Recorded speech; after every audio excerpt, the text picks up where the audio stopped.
اچھا جی، فلو یہ ہے کہ as expected Imran Khan vote of confidence ایک اوور ویلمنگ میجورٹی کے ساتھ جیت چکے ہیں اور انہوں نے اپنی گورنمنٹ سسٹین کر لی ہے۔ السلام علیکم جی، میرا نام ارسل خان ہے، جیسے کہ آپ نے نیچے پڑھ لیا ہوگا، اور اگلے 3-4 منٹ کے لیے ہم ایک انتہائی غیر سیاسی قسم کا تبصرہ کریں گے اس ووٹ آف کانفیڈنس کا اور اس کے نتائج کی بنا پہ جو ہمارے لوگوں کی ذہنیت کی عکاسی ہو رہی ہے اس چیز کا۔ سب سے پہلے تو بات کرتے ہیں جو ٹویٹر کے اوپر سب سے زیادہ ٹرینڈنگ ٹویٹس چلے۔ دو ہیش ٹیگز تھے جو سب سے مزاحیہ تھے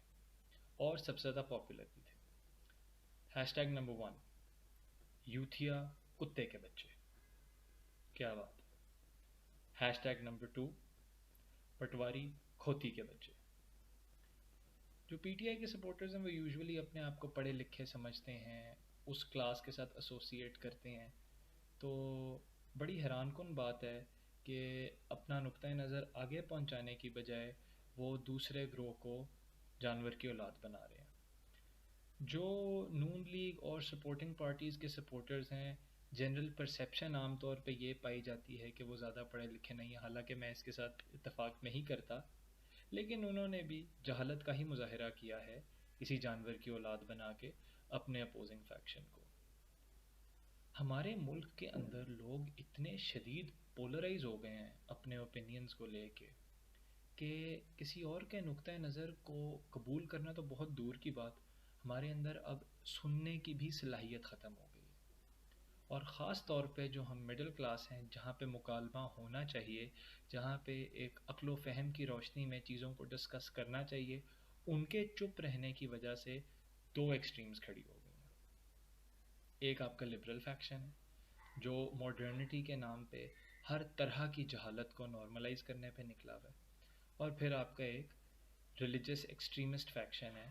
جو کہ دین کے نام پہ ہر طرح کی بربریت کو نارملائز کرنے پہ نکلا ہوا ہے۔ چونکہ ہم نے مڈل کلاس پڑھے لکھے لوگوں میں مکالمہ ہی ختم کر دیا ہے،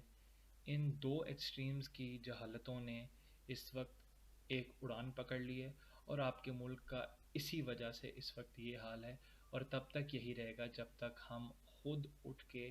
علم و فہم اور عقل و فہم کی روشنی میں کوئی بات کرنا دوبارہ سے شروع نہ کریں، ایک دوسرے کے نقطۂ نظروں کو تمیز سے کم سن لیں، شاید کوئی ایک آدھ بات ذہن میں پڑ جائے، ٹھیک بھی لگ جائے۔ آپ جتنا مرضی عمران خان کے ساتھ ڈس ایگری کر لیں، آپ ان کی پالیسیز، ان کی اکنامک پالیسیز کو بہت کرٹیسائز کیا جا رہا ہے، میں کہتا ہوں بالکل ٹھیک ہے، آپ کا حق ہے کرٹیسائز کرنا، آپ کو خود ایکسپرٹ ہونا پڑے گا اس کی اکنامک پالیسی کو کرٹیسائز کرنے کے لیے، کیونکہ آپ کے پاس کوئی کریڈینشلز نہیں ہیں۔ لیکن چلیں ازیوم کرتے ہیں کہ آپ ایک اکنامک ایکسپرٹ ہیں، آپ ان کی اکنامک پالیسیز کے ساتھ ڈس ایگری کر سکتے ہیں، لیکن آپ کس چیز کی بنا پہ نواز شریف یا آصف علی زرداری کی حکومتوں کو سپورٹ کر سکتے ہیں؟ میں اکانومسٹ ہوں، میرے پاس تو اس طرح کا کوئی لاجک نہیں ہے جس کی بیسس پہ میں ان کی کسی بھی پالیسی کو سپورٹ کر سکوں۔ اگر آپ جانتے ہیں تو پلیز کامنٹس میں لکھیں، میرے علم میں اضافہ ہو جائے گا، میں شاید کچھ نہ کچھ جان لوں۔ زیادہ لمبی بات کرنے کا کوئی فائدہ نہیں ہے، بس ایک فائنل بات یہ ہے کہ اپنے اندر برداشت پیدا کرنے کی صلاحیت لے کے آئیں، سیکھنے کی جستجو کو اپنے اندر بڑھائیں، تاکہ دوسرے کی بات سے کوئی نہ کوئی ایسی کام کی چیز ہو جو ہمارے کان میں اور ہمارے ذہنوں میں بھی پڑ جائے۔ ایک میرا بڑا پسندیدہ کوٹ ہے کہ سیکھنے کی گنجائش ہونا تحفہ ہے، سیکھنے کی صلاحیت ہونا کلا ہے، اور سیکھنے کی نیت ہونا یہ تم پر بسا ہے۔